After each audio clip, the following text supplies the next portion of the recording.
Hey guys, I'm gonna make a video on VST plugins using MIDI for you. I use Ableton Live, so that's like one of a million recording programs you can use. Let's start with the drums, I guess. I use EZdrummer. That's probably like the easiest VST plugin ever.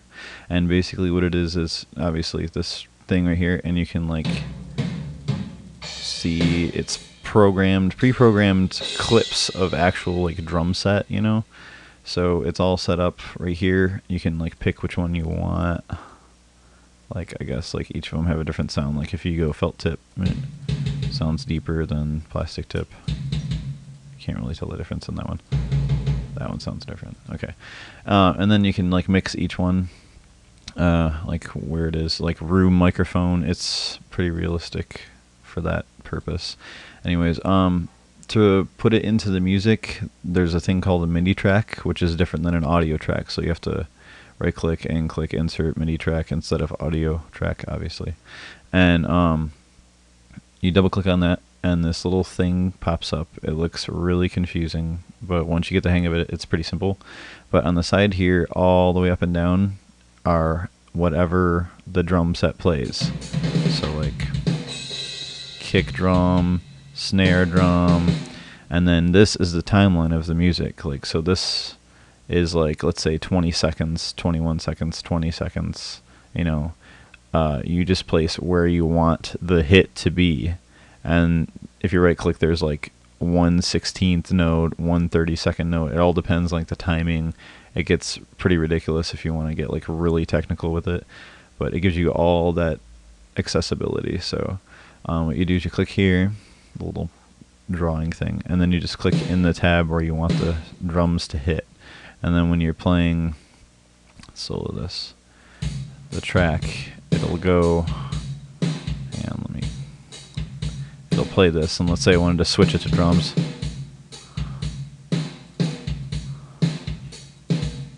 See, I can add whatever I want basically, and you just listen to it over and over again and like practice, I guess, and doing it, and then eventually you'll get good at it. But you can do this with like any instrument. So like if you wanted to do piano, say I have piano in this piece, so it would sound like this.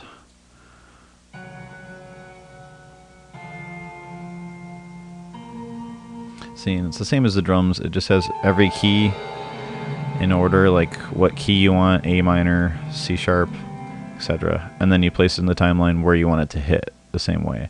And then you can do the 32, triplet, blah, blah, blah. Let's see. Okay, let's go to this. If you go back here on the track, it has its own effects, like VST plugins. Let's say you wanted to add reverb to it to make it sound real, which is on right now. Without it, it sounds kind of fake, so it's all about mixing. Like without reverb, this is what it sounds like.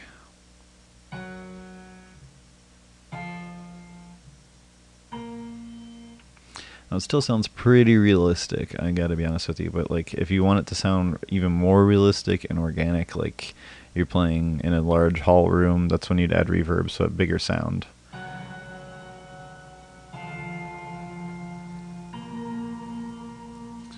Okay, so that's certain effects for instruments, and even drums can have like their own effects added to them. Like I add a compressor, which basically levels off all the sound of the clip, so not one volume level is higher than the other, so it's like an equal compression, and it just adds more edge to it. It sounds like really professional compared to it. Like if you listen to the drums without compression, let's try it. It sounds kind of fake.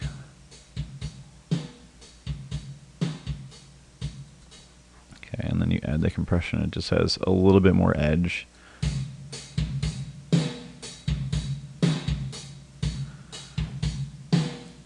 Okay, so yeah, it's basically about mixing, and it's really time consuming. I mean, I'm sure there's an easier way to do it, but this is my stubborn way because I'm a perfectionist, so like I like to go through each note separately, you know. There's ways of doing like loops where you can just loop each section, and it just sounds kind of generic if you want to do like a rough demo, but I like to be detailed. So all right, thanks for watching.